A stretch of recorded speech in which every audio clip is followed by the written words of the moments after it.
Man is absolutely not necessity. You don't really need them to live. We don't need a man. We don't need men. I don't need men to protect me. Women don't need men. I don't need a man. I don't need a man. I don't need no man. I'm a bad bitch. I don't need no man.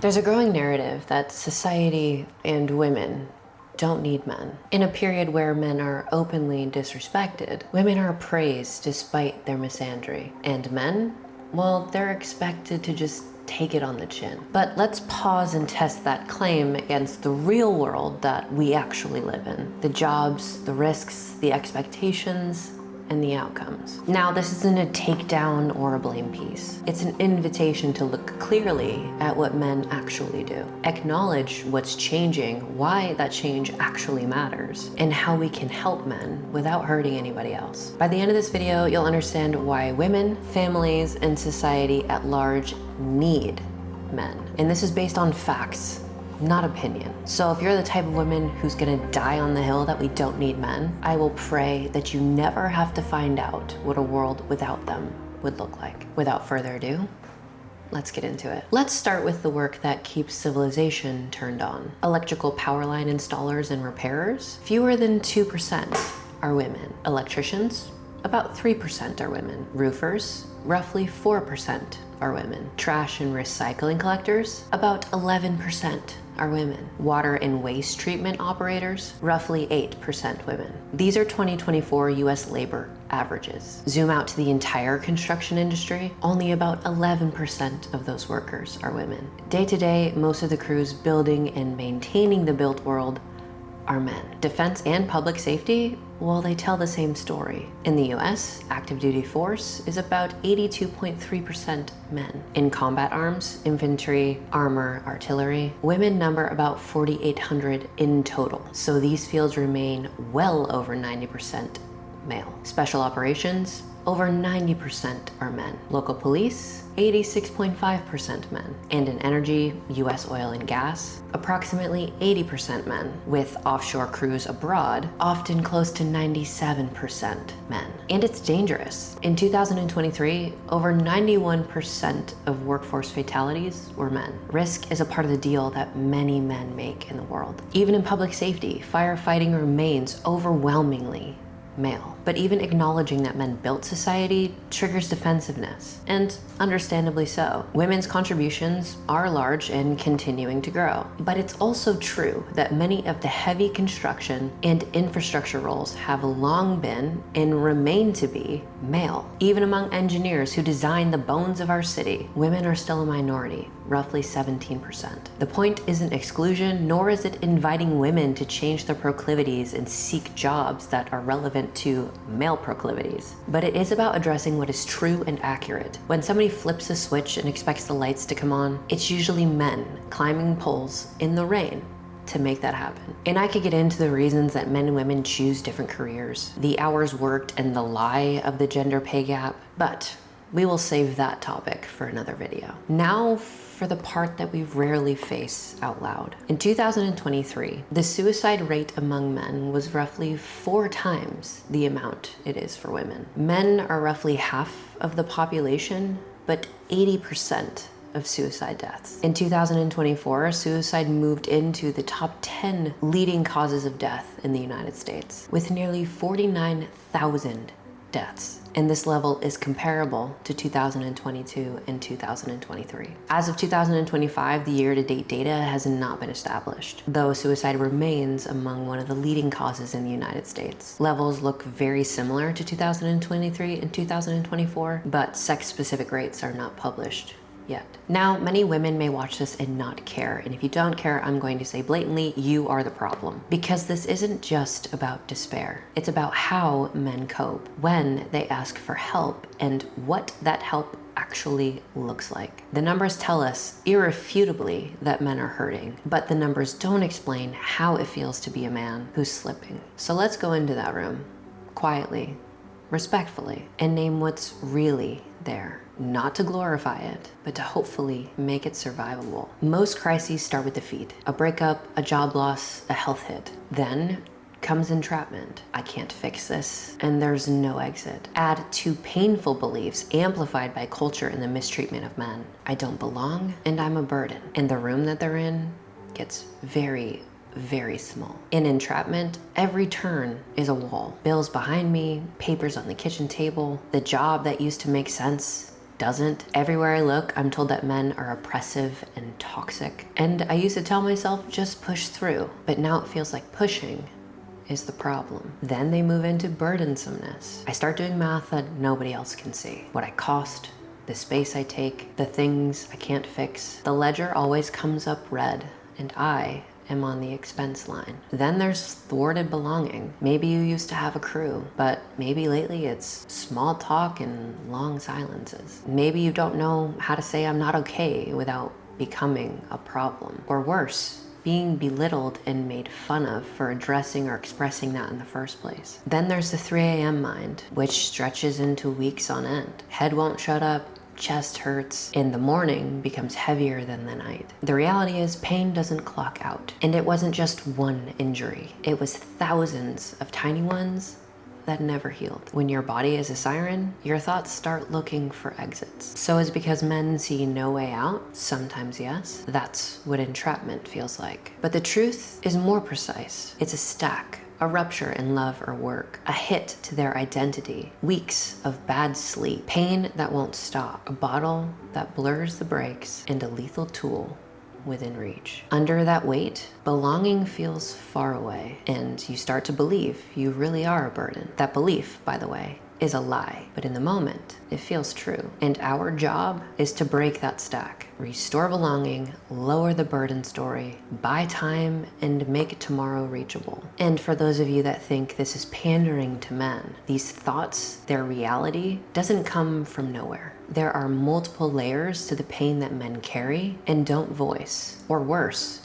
even when they do, aren't listened to. Culturally, we still expect men to provide. In a national survey, 71% of adults say that being able to support a family financially is very important for a man to be considered a good spouse or partner. Far fewer said the same for women. At the same time, marriage economics have changed radically. In a growing share of marriages, wives are the primary or equal earners within the household. And many would celebrate and argue, well, that's progress. But it also scrambles long-standing identities. For men without a college degree, earnings and labor force attachment have eroded for decades. And prime-aged male participation has continued to trend down over the long run. Facts that land hardest on the old breadwinner identity. And when men lose work, the hit to their mental health is real. Meta-analyses show that unemployment is linked to higher distress, with stronger effects for men than blue-collar workers. And on the far edge of this, men make up the majority of people experiencing homelessness, about 6 in 10 overall, and an even larger share of those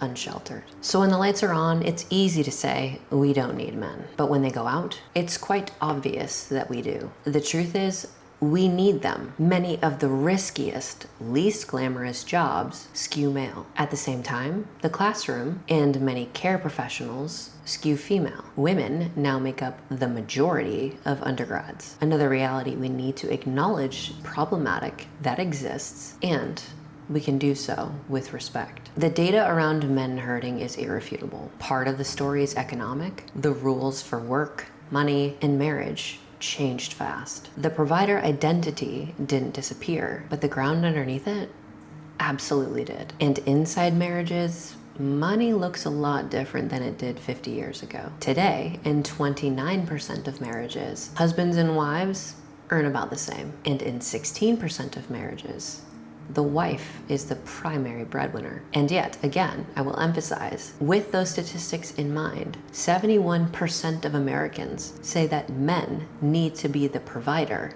at home. The expectation hasn't changed while the economics have. And even in these equal earner marriages, wives still complain that they do the majority of the housework, while husbands tend to log more paid work. So inevitably, this is complicated, and it's also okay to say that out loud. But what we also have to acknowledge, and this is an uncomfortable truth, while women fought for opportunities and options with what to do with their lives, our economy, as it currently is, leaves many people, many households, many marriages without that choice. So while feminism and this equality pursuit might bring us more financial or social capital, I will not argue that we are getting more of what we need, because I do not believe we are happier, more peaceful, fulfilled than we used to be. There's just a lot more noise. Meanwhile, the labor market shifted. Prime-aged women reached record participation recently. Men's long-run participation trended downward across generations, especially for non-college men. Stack on top of that globalization, automation, credential creep, and opioids in some communities. These hit male-dense jobs, and economists call this deaths of despair among Americans without a BA. And even if you try to keep the old script, the math changed. Housing costs have outrun incomes. In 2022, the US home price to income ratio hit a record of approximately 5.6. That's up from 4.1 just 3 years prior. This means that a median income family could not afford a median priced home with standard assumptions. So while expectations have stayed high and earnings inside couples converged, the cost of being a provider, the expectation and the pressure for men also rose. And that is the impossibility that many men feel. We say that men should be able to provide, we expect them to provide, and yet there are no opportunities for men to go out there and gain status and wealth and resources to provide. They are engaging in a society that has set them up to lose. And if we talk about the workplace, men are used to competing with one another. That's what they do. And now they can't, because they can't compete with women. The rules in the workplace have completely changed, from head-to-head rivalry and collaboration to compliance and conduct codes. Legally,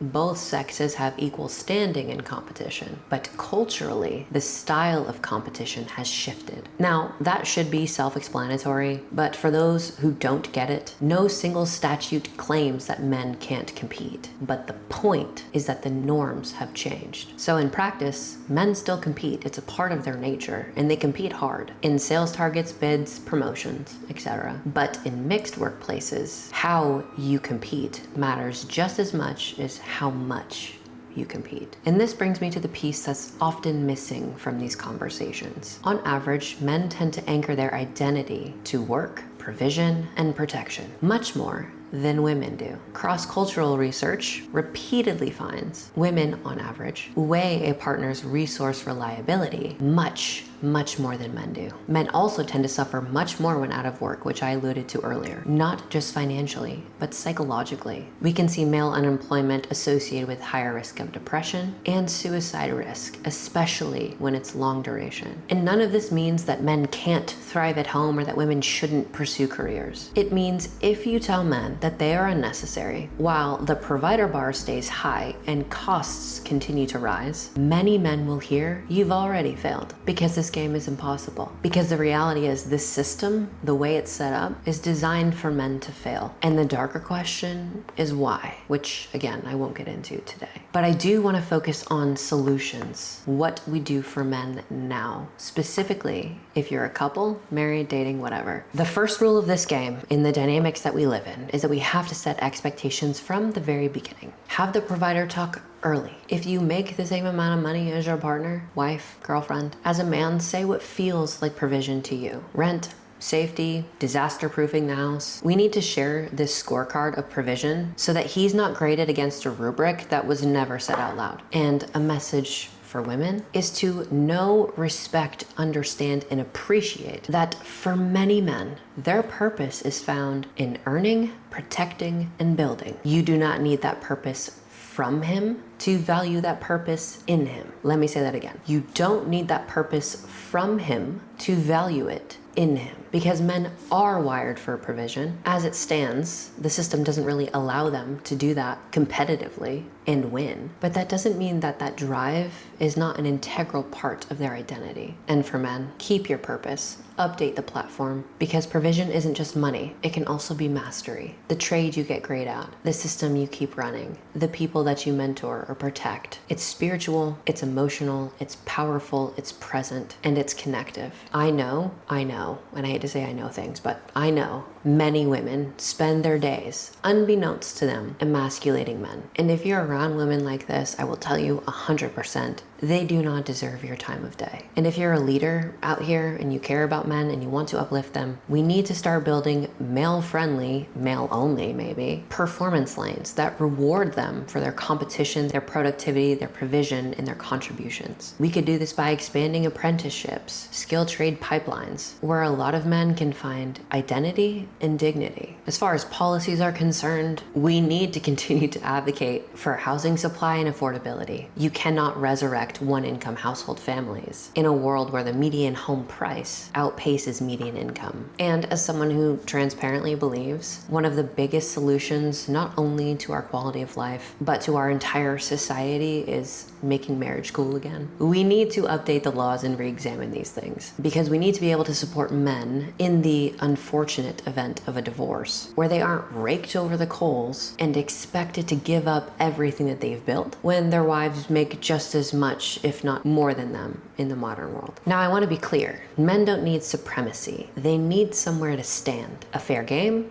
a clear role, and respect for the work that they do that keeps the lights on. Now, earlier I addressed male suicide rates. And as I've been asked by my audience, current therapy models don't necessarily work for men, because the reality is men do struggle, and they are struggling, and it's okay to say that out loud. But they're also significantly less likely to seek help. Part of that gap is stigma. Another part of that is fit. Talk therapy isn't going to resonate with men. We are not wired psychologically the same way, and if you disagree with that, then I can't help you. But we can start to apply things that we know about men and how they are wired in order to help them truly resolve some of the pain that they experience. This points to practical and tactical skill development and tweaks, making it goal-oriented, action-focused, skill-based, and very clear on the game plan. Think less, confess your feelings forever, and more, let's set targets and train. And for men who might need this kind of help, there are a few programs that have shown promise. Man therapy is one of them, and the community Men's Sheds. Now, why do men and women need different approaches in therapy? Well, as I alluded to earlier, the answer seems to me to be obvious, but we are very different. And the data supports this. Women on average score higher in neuroticism and agreeableness, and they tend to ruminate much more. Men often suppress, compartmentalize, and focus on doing rather than being and feeling. Now, none of this says what one person specifically is like, but it is very useful when designing care strategies. Now, here's what I'm not saying. I'm not saying women should enter dangerous jobs to validate men. I'm not saying men are victims and all women are to blame. I am saying if culture continues to tell men that they are unnecessary while continuing to rely on them for high risk, low status work and apply the pressure that many of them, if not all of them, are expected to provide, we shouldn't be surprised that men are struggling. And if we really give a shit, we should be doing something about it. I know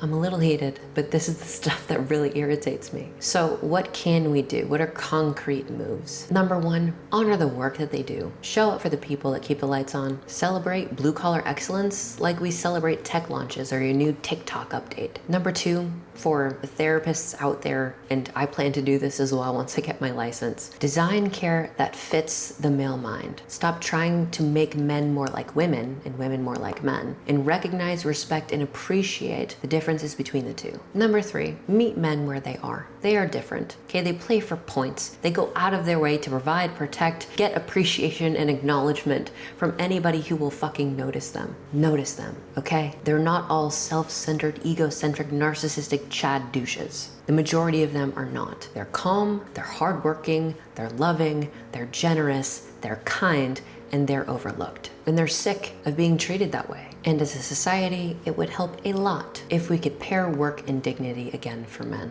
Rebuild on-ramps for non-college men. Apprenticeship, skilled trades, fast-track certifications instead of stacking more certifications on, and second chance hiring, because the economics and the psychology, they go together. Because the reality is, society needs men, and men need a society that sees them. This isn't just about awareness. It's about accuracy and action. Because for somebody in your life, by taking action on this, supporting them, letting them know they're seen, heard, understood, chosen, admired, desired, you might be the person who can flip that light switch back on for them. If you're a man watching this video, I appreciate you. I admire you. I respect the shit out of you, because I couldn't do what you do. And if you're a woman watching this video, I hope it was insightful. I assume you won't agree, and maybe we can agree to disagree. But if you liked this video, then I think you'll like this one too.